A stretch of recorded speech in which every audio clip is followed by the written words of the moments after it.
ये business blasters programme आज लिख लीजिए, देश की प्रगति में एक मील का पत्थर साबित होने वाला है।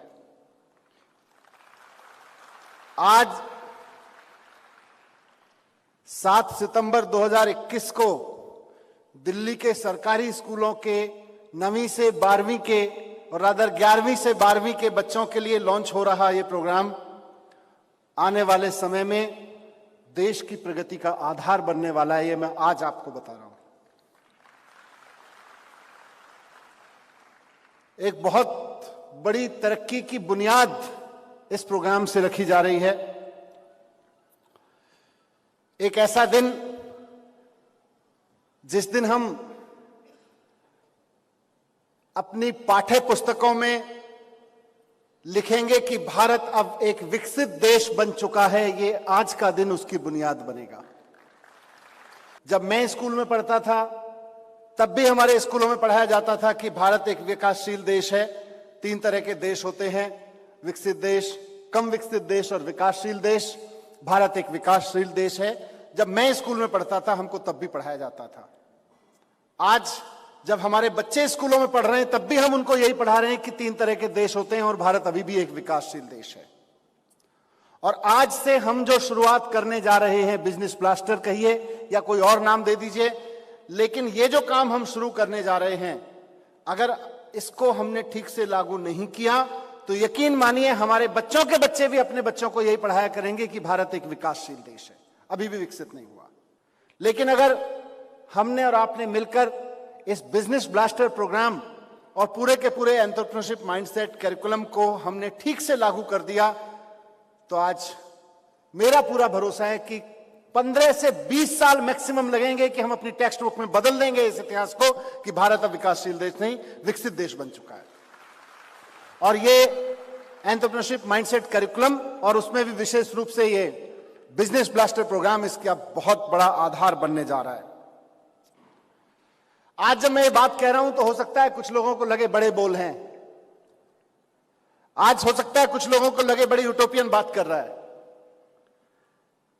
लेकिन वो दिन दूर नहीं है जब दिल्ली के स्कूलों से निकलने वाला एक एक बच्चा अपनी स्कूल की और कॉलेज की पढ़ाई पूरी करके जब जॉब मार्केट में, फील्ड में काम करने जाएगा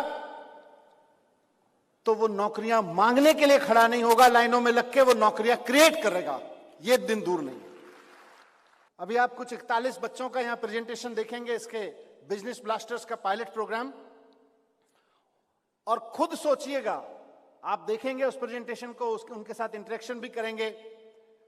मेरा बस एक ही चश्मा है कि आप सब लोग जब उन बच्चों से इंटरेक्ट करें तो सोच के देखिएगा कि जब ये बच्चे कॉलेज से निकल के अपना जीवन जीने के लिए जाएंगे तो ये नौकरियों के पीछे भागेंगे या नौकरियां इनके पीछे भागेंगी। मैं नहीं कह रहा, इन 41 बच्चों का जो यहां पायलट प्रोजेक्ट के प्रोडक्ट बैठे हुए हैं, इनका कॉन्फिडेंस आपको बता देगा, इनका लेवल ऑफ अंडरस्टैंडिंग आपको बता देगा। मैं नहीं कह रहा।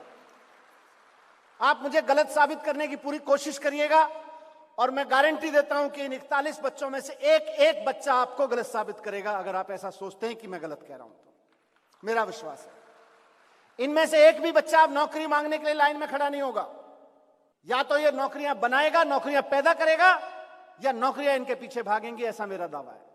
मैंने कहा कि हम चाहते हैं कि हमारे देश का नाम जब टेक्स्ट बुक में हम अपने बच्चों को पढ़ाएं तो विकसित देश पढ़ाएं, विकासशील देश नहीं पढ़ाएं।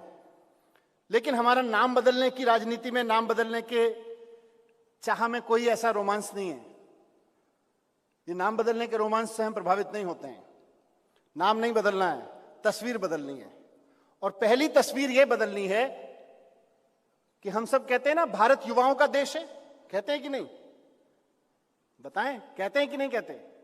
कहते हैं कि भारत युवाओं का देश है, लेकिन उसकी बहुत क्लोजर पिक्चर देखेंगे तो भारत युवाओं का देश तो है, लेकिन पढ़े लिखे अशिक्षित ज्यादातर युवाओं का देश है। यह उसकी एक क्लोजर तस्वीर है। यह तस्वीर इस पाठ्यक्रम से बदलनी है।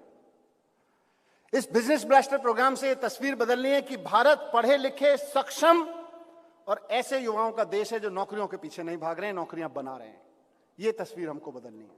आज हमारे स्कूलों में हम जिन बच्चों को पढ़ा रहे हैं, आप सब जानते हैं कि उनको हम जॉब्स के लिए तैयार कर रहे हैं। और दुर्घटना यह घट रही है, तेजी से साइंस और टेक्नोलॉजी इतनी तेजी से बदल रही है कि आज हम अपने बच्चों को जिन जॉब्स के लिए पढ़ा रहे हैं, अपनी स्कूल की और कॉलेज की पढ़ाई करके जब वो जॉब मार्केट में जाके खड़े होंगे तो बहुत बड़ी संभावना इस बात की है कि जो जॉब्स आज दिख रहे हैं उन जॉब्स को कल तक कंप्यूटर खा गया होगा, वो जॉब्स एग्जिस्ट नहीं करेंगे। आज हम इन बच्चों को पढ़ा रहे हैं कि कैसे बढ़िया से बढ़िया फिजिक्स समझ लीजिए, केमिस्ट्री समझ लीजिए, मैथ समझ लीजिए, सोशल साइंस समझ लीजिए, लैंग्वेज समझ लीजिए और जाइए नौकरियों की लाइन में जाके खड़े हो जाइए। यह तस्वीर हमको बदलनी है और मुझे भरोसा है कि हमारा बिजनेस ब्लास्टर प्रोग्राम इसका एक बहुत बड़ा आधार है। नीति आयोग से लेकर वर्ल्ड बैंक तक की आप कितनी योजना बनवा लीजिए, नेताओं के कितने ही आश्वासन ले लीजिए चुनावों में, कोई कहे कि मैं आके इतनी नौकरियां दे दूंगा, इतनी नौकरियां दे दूंगा, नेता बेवकूफ बना जाएगा, नौकरियां नहीं आने वाली हैं। और नेता हूं इसलिए इस बात को और जिम्मेदारी के साथ कह रहा हूं। बिजनेस ब्लास्टर और ईएमसी से नौकरियां निकलेंगी, नेताओं के आश्वासनों से नहीं निकलेंगी और वर्ल्ड बैंक और नीति आयोग की रिपोर्ट से नहीं निकलेंगी। बिजनेस ब्लास्टर जैसे प्रोग्राम की सक्सेस से नौकरियां निकलेंगी। इसको सक्सेसफुल बनाइए और वो चाबी आपके हाथ में है। हम जिन बच्चों को पढ़ा के अपने स्कूलों से बाहर भेज रहे हैं, कल कॉलेज में भेजेंगे। आज हमारे मुल्क में इतने जॉब्स ही नहीं हैं जितने बच्चे हम पढ़ा रहे हैं और जितने हमने पहले से पढ़ा के लाइन में खड़े कर दिए हैं। हमारे पास जॉब्स नहीं है, हमारे मुल्क में इतने जॉब्स नहीं है। हमें जॉब क्रिएटर अपने स्कूलों से निकालने हैं। यह तस्वीर हमको बदलनी है बड़े पैमाने पर। दूसरा, जो मैंने कहा, भारत युवाओं का देश है। जब हम टीवी में ये बात सुनते हैं, इंटरनेट पे पढ़ते हैं तो बड़ी एनर्जी आती है, लेकिन भारत युवाओं का देश तो है, लेकिन यह भी समझना पड़ेगा, जो मैंने भी कहा, कि भारत शिक्षित बेरोजगार युवाओं का देश ज्यादा होता चला जा रहा है और ऐसे समय में होता चला जा रहा है। मैं दूसरी तस्वीर आपके सामने रख रहा हूं। 25 करोड़ लोग देश में ऐसे हैं जिनके पास में घर नहीं है। यह कैसे हो सकता है कि हमारे पास लाखों सिविल इंजीनियर बेरोजगार घूम रहे हों और 25 करोड़ लोग उनके लिए सोने के लिए एक छत उपलब्ध ना हो? यह कैसे हो सकता है? कहीं ना कहीं हमारी एजुकेशन में कोई कमी तो है। मैं किसी रिपोर्ट में पढ़ रहा था, मुल्क में 17-18 करोड़ लोग आज भी रात को भूखे सोते हैं, उनके पास खाने के लिए भोजन नहीं है। और इस देश में एग्रीकल्चर यूनिवर्सिटी और फूड टेक्नोलॉजी के कॉलेजेस से निकले हुए लड़के लड़कियों की लाइन लगी पड़ी है, जो कह रहे हैं हमारे पास में काम नहीं है। जिस मुल्क में 18 करोड़ लोग भूखे सो रहे हैं, उस मुल्क में अगर एग्रीकल्चर यूनिवर्सिटी और फूड साइंस कॉलेज से निकले हुए लड़के लड़कियों के पास काम नहीं है, तो कहीं ना कहीं हमें अपने एजुकेशन के ऊपर सवाल उठाना पड़ेगा कि दिया क्या उनको, उनके साथ 6 साल 20 साल हमने किया क्या फिर, अगर वो भूखे लोगों को खाना उपलब्ध नहीं करा सकते हैं। आप लोग केमिस्ट्री पढ़ाते हैं, साइंस पढ़ाते हैं, केमिस्ट्री पढ़ाते हैं, उसके बाद केमिस्ट्री ग्रेजुएट करते हैं, उसके बाद केमिस्ट्री का पीएचडी बनाते हैं।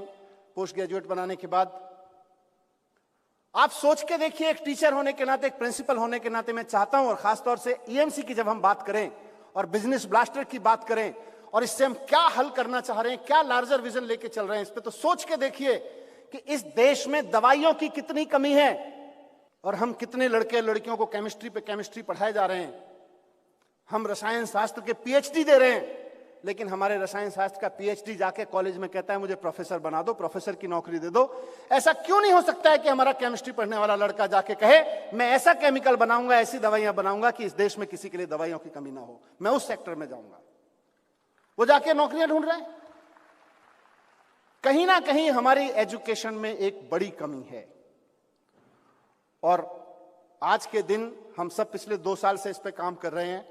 मैं अंडरलाइन कह के कहना चाहता हूं कि सबसे बड़ी कमी हमारे यहां यही है कि हम अपने बच्चों को नॉलेज तो बहुत शानदार देने में कामयाब हो रहे हैं, उनको एंटरप्रेन्योरशिप माइंडसेट देने में कामयाब नहीं हुए।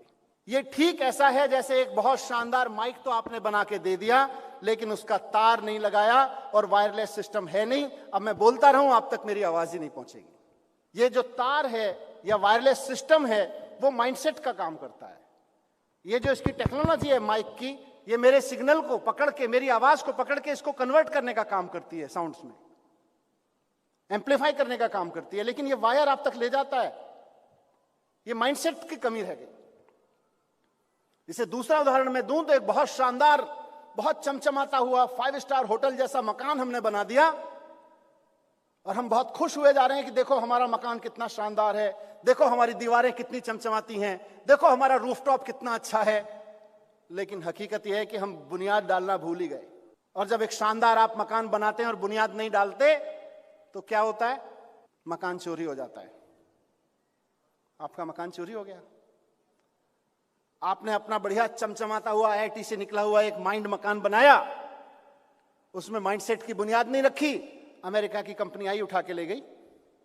मैं किसी विदेशी कंपनी के खिलाफ नहीं हूं, मैं इस पक्ष में भी नहीं हूं कि हम ये कोई ऐसा यूटोपियन नारा लगाने लगे, आइडियोलॉजी का नारा लगा ले। नहीं, हमारे बच्चे अब विदेशी कंपनियों में काम नहीं करेंगे, करेंगे, खूब करेंगे। लेकिन विदेशी कंपनियों में काम करने के साथ साथ अपने देश में भी ऐसी कंपनियां बनाएंगे। आज इस बिजनेस ब्लास्टर प्रोग्राम को लॉन्च करते हुए मैं चाहता हूं कि हमारे सारे प्रिंसिपल्स और सारे टीचर्स ये सपना देख के इस प्रोग्राम को चलाएं कि आज की जो स्थिति है नौकरियों की, आज मेरे यहां देश में सबसे शानदार इंस्टीट्यूट कॉलेज में पढ़ने वाला लड़का लड़की और उसका परिवार सपना देखता है कि अगर ठीक से जुगाड़ लग जाए तो अमेरिका की फलां कंपनी में नौकरी करनी है, यूरोप की फलां कंपनी में नौकरी करनी है। इस तस्वीर को पलटना है साथियों, इस तस्वीर को इधर पलटना है कि हमारे देश के ये बच्चे बच्चियां कल को ऐसी कंपनियां खड़ी कर लें, इतनी शानदार कंपनियां खड़ी कर लें कि अमेरिका, यूरोप और जापान की किसी कॉलेज में पढ़ने वाली लड़की सोच रही हो कि भारत की फलां कंपनी में नौकरी लग जाए तो जिंदगी बदल जाएगी। और ये हम कर सकते हैं। इसकी बुनियाद रखने का दिन है आज। आज मैं जब कह रहा हूं कि इसको नींव का पत्थर बना दीजिए तो मेरे कहने भर से नहीं होगा, लेकिन अगर दिल्ली के 1000 प्रिंसिपल्स और 1000 ईएमसी कोऑर्डिनेटर्स इस बात को समझ गए तो ये हो जाएगा। खाली मेरे कहने से नहीं होगा। यहां बैठा एक एक शख्स अगर इस बात को समझ गया कि हमको बड़ा सपना देखना है और ये बड़ा सपने को सच करके दिखाना है तो कोई दुनिया की ताकत नहीं है जो इसको रोक देगा। और जब मैं ये कह रहा हूं तो ऐसा नहीं है कि हमारे देश में काम नहीं हुआ। कोई ये ना सोचे कि मैं किसी एरोगेंस में बात कर रहा हूं कि बस अब हम आ गए, काम हो जाएगा, हमसे पहले नहीं हुआ। साहब, ये टाटा स्टील हमने नहीं बनवाई थी, और टाटा स्टील जिसने स्थापित की होगी, जिंदल स्टील जिसने स्थापित की होगी, ये टाटा, बिरला, अंबानी, अडानी और तमाम नाम लो, इन्फोसिस, ये सब कोई हमारे आज के स्कूलों से निकलने वाले बच्चे नहीं हैं। ये भी किसी स्कूल से निकले ही हैं। लेकिन एक बुनियादी खामी मैं देखता हूं, ये स्वीकार करते हुए कि काम बहुत शानदार हुआ है देश में। हमारे यहां स्टील की इंडस्ट्रियां कब लगी? आप सोच के देखिए, सब पढ़ने पढ़ाने का काम करते हैं। हमारे मुल्क में स्टील की इंडस्ट्रीज तब लगनी शुरू हुई जब दुनिया के बहुत सारे मुल्कों में 100 साल तक इंडस्ट्री ने काम कर लिया था। हमारे देश में हर वो काम जिस पे आज हम अपनी इकोनॉमी को टिकाए हुए हैं वो तब शुरू हुआ जब हमारे से ज्यादा कोई और उसमें आगे निकल गया था। हमने तब शुरू किए वो काम। ज्यादातर काम हमारे यहां जो इंडस्ट्री से रिलेटेड है, जो एंटरप्रेन्योरशिप से रिलेटेड है। लेटेस्ट की मैं बात करूं, मैकिन हमारे साथ बैठे हैं, वन ऑफ द फाउंडर्स। हमारे यहां फ्लिपकार्ट जैसी कंपनी भी तब आती है जब अमेजन जैसी कंपनी दुनिया के सारे मुल्कों में धूम मचा चुकी होती है, तब हम एक फ्लिपकार्ट बना पाते हैं अपने यहां पे। कहीं तो कुछ कमी है ना। वो कमी एंटरप्रेन्योरशिप माइंडसेट की है। उस कमी को दूर कर लीजिए। हमारे यहां फ्लिपकार्ट अमेजन से पहले बनने लगेगी। हम मेहनत करना सिखा रहे हैं अपने बच्चों को, टैलेंट खूब दे रहे हैं, मेहनत करना सिखा रहे हैं, हिम्मत नहीं दे पा रहे हैं। एंटरप्रेन्योरशिप माइंडसेट कैरिकुलम के जरिए हिम्मत दे दीजिए, बिजनेस ब्लास्टर प्रोग्राम के जरिए हिम्मत दे दीजिए। यही बच्चे आपको बता देंगे कि फेसबुक इंडिया में कैसे बनाई जा सकती है। यही बच्चे आपको करके दिखा देंगे कि ट्विटर जैसी नई नई कंपनियां भारत में कैसे पैदा की जा सकती हैं, जिससे सारी दुनिया नौकरी लेके घूमती है। लेकिन अगर हमने टैलेंट दिया और मेहनत करना सिखा दिया और हिम्मत नहीं डाली तो या तो 50 साल बाद ये यहां कोई ऐसी इंडस्ट्री लगा रहे होंगे जो दुनिया में कहीं सक्सेस हो चुकी है, या फिर किसी ऐसी कंपनी को चला रहे होंगे दुनिया के किसी कोने में बैठ के। 5 ट्रिलियन इकोनॉमी किसी प्रधानमंत्री या मुख्यमंत्री के कहने से नहीं आएगी। विकसित देश किसी शिक्षा मंत्री के मंच पे आके खड़े हुए भाषण से नहीं हो जाएगा।